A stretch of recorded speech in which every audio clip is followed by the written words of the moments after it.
Electrical easy में आपका फिर से स्वागत है। आज मैं बात करने वाला हूँ चालक से संबंधित कुछ बिंदुओं के बारे में। ठीक है। पहले देखते हैं चालक चालक क्या होता है।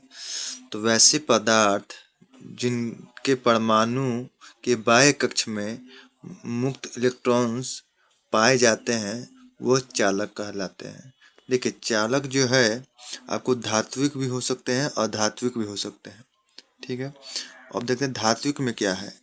धात्विक में क्या होता है कि धातु वाले परमाणु जो होते हैं उनके बाह्य कक्ष में एक मुक्त इलेक्ट्रॉन्स भी हो सकते हैं, दो भी हो सकते हैं, तीन भी हो सकते हैं।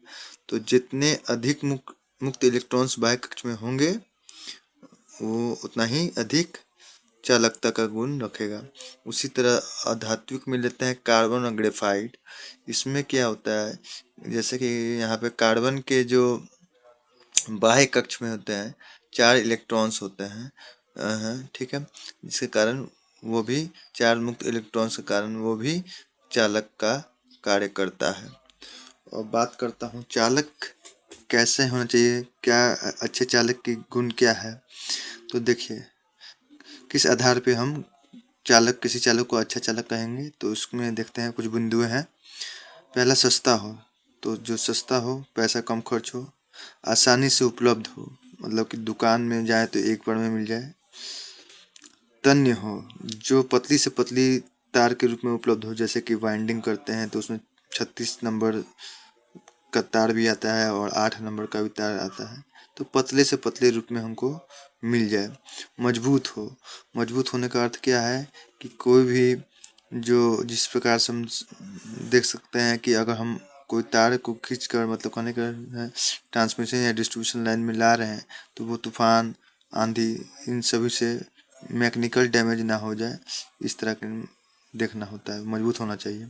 आघातवर्धी हो, आघातवर्धी का अर्थ हो गया ये कि उसको अगर वो मोटी पत्ती के रूप में है तो उसे पतली पत्ती के रूप में ढाला जा सके, ताकि अन्य उपकरणों में, जैसे कि रिले के कांटेक्ट में पत्ती लगी होती है, उसी प्रकार से हम पतली पतली पत्तियों में के रूप में ढाल के इसका उपयोग कर सके।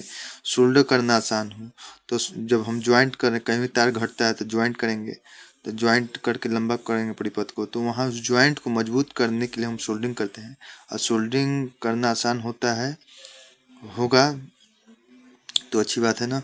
तो इसलिए हम क्या करेंगे कि सोल्डरिंग करने वाले की करना आसान हो, तो इसलिए हम देखते हैं, जैसे कि एग्जांपल के तौर पे हम लोग जो कॉपर में सोल्डरिंग करते हैं वो आसान होती है और एल्युमिनियम में सोल्डरिंग करना मुश्किल होता है, तो हम कॉपर को अधिक प्रिफेर करते हैं। फिर प्रतिरोधकता कम हो। प्रतिरोधकता कम हो मतलब कहने का अर्थ क्या है कि वो अपने अंदर से अधिक करंट जाना दे, मतलब कंडक्टिविटी, उसकी चालकता अधिक हो। ठीक है। तो उसमें से करंट अधिक जाएगा।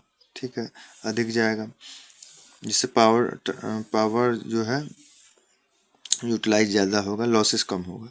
वातावरण से अप्रभावित हो, मतलब ऐसा वायर हो, चालक हो जो कि धूप, छाँव, ठंड, गर्म, इन सभी से अप्रभावित हो और वो अपने जो इलेक्ट्रिक गुण है उसको डैमेज ना कर पाए। ठीक है। अब देखते हैं क्या चालक को जो है उपयोगिता अनुसार हम उपयोगिता अनुसार तथा चालक के चालकता गुण के साथ साथ अन्य गुण के आधार पर हम बांट सकते हैं। उसमें देखते हैं क्या। पहला होता है जंग रोधक के तौर पे, जैसे कि निकेल है, वो भी एक चालक है। उसका उपयोग किया जाता है किसमें, हम करते हैं निकेल का उपयोग करते हैं। आपको जो हमारा धातु के ऊपर जंग रोधी कवच चढ़ाया जाता है, जिसको गैल्वेनाइजेशन कहते हैं। गैल्वेनाइज, अब जैसे कि निकेल का उपयोग किसमें होता है, जीआई वायर में, गैल्वेनाइज्ड आयरन वायर में, जो अर्थिंग में उपयोग होता है उसमें उसका उपयोग करते हैं। जंगरोधी जंगरोधी आवरण चढ़ाने के लिए आयरन में, तो उसके लिए जंगरोधक के तौर पे हम निकेल का उपयोग करते हैं। ठीक है। गैल्वेनाइजेशन प्रोसेस के द्वारा ये इसमें गैल्वेनाइज्ड वायर का निर्माण होता है। अब देखते हैं तार के तौर पे। तार के तौर पे देखते हैं क्या इसमें कंडक्टिविटी ज़्यादा है। और इसमें जो है इसको क्या किया जाता है, तार का उपयोग किया जाता है। हम कहीं एक बिंदु से दूसरे बिंदु में हमको विद्युत धारा को, विद्युत ऊर्जा को एक बिंदु से दूसरे बिंदु ले जाना है, तो हम क्या करते हैं, इस तार का उपयोग करते हैं। तांबा, एल्युमिनियम, निकेल, लोहा, कार्बन, पारा। पारा का उपयोग होता है आपको जो सोडियम मरकरी लैंप जो होता है उसमें पारा का भाप डाला जाता है। इसका उपयोग होता है इलेक्ट्रॉन को एक पॉइंट से दूसरे पॉइंट तक ले जाने के लिए। तो पारा भी एक तरह का उसके अंदर एक तरह का कहिए तो तार का ही काम कर रहा है मतलब। और इसमें देखते हैं लोहा। लोहा का बोलिए कहाँ काम होता है, तो ये होता है टेलीफोन वायर में काम होता है, ठीक है। कार्बन का कहाँ होता है, कार्बन ब्रश का उपयोग होता है डीसी मोटर में या डीसी जनरेटर में, जो कम्यूटेटर में लगा होता है वहाँ यूज होता है, ठीक है। इस प्रकार से इस सभी का यूज तार के लिए होता है। अब आता है संयोजक के तौर पे। संयोजक के तौर पे कौन कौन यूज होता है, प्लेटिनम, चांदी और पीतल। देखिए इन जो ये प्लेटिनम, चांदी, पीतल जो है, इनकी खासियत होती है कि ये जो है जी चिंगारी मतलब स्पार्क रोधी होता है। मतलब स्पार्क रोधी करने का अर्थ होता है स्पार्क इसमें जब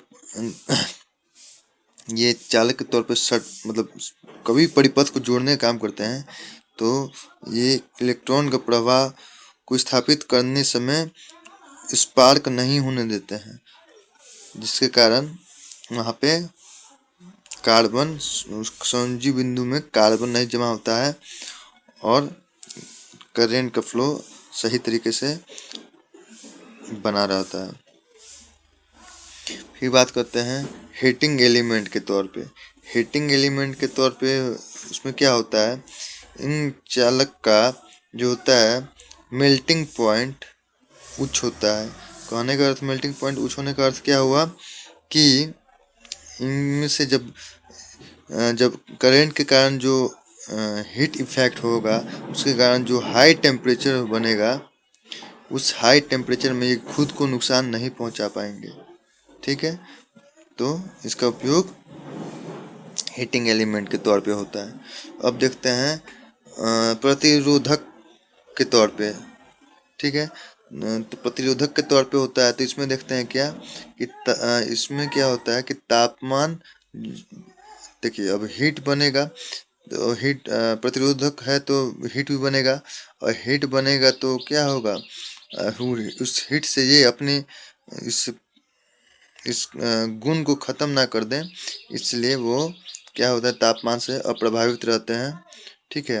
प्रतिरोधक भी एक चालक ही है, लेकिन इसका कंडक्टिविटी कम और रेजिस्टिविटी ज़्यादा होता है, ठीक है। इसलिए हम इसको इस मैग्नीन और यूरेका को हम लोग यूज करते हैं किसमें, आपको प्रतिरोधक बनाने में। तो इस प्रकार से हम लोग चालक को उपयोगिता अनुसार बांट सकते हैं, जंगरोधक बनाने में, तार बनाने में, संयोजक बिंदु बनाने में, हीटिंग एलिमेंट बनाने में और प्रतिरोधक बनाने में। अब हम देखेंगे कि कौन से चालक कहाँ पे उपयोग किए जाते हैं। इस तरह देखते हैं चांदी का उपयोग जो होता है आपको रिले, कॉन्टैक्टर्स और स्टार्टर के संयोजक बिंदु बनाने में उपयोग होता है। तांबा का उपयोग तार, बसबार, अर्थिंग इलेक्ट्रोड बनाने के लिए उपयोग में होता है। टंगस्टन का उपयोग बल्ब फिलामेंट के निर्माण में होता है।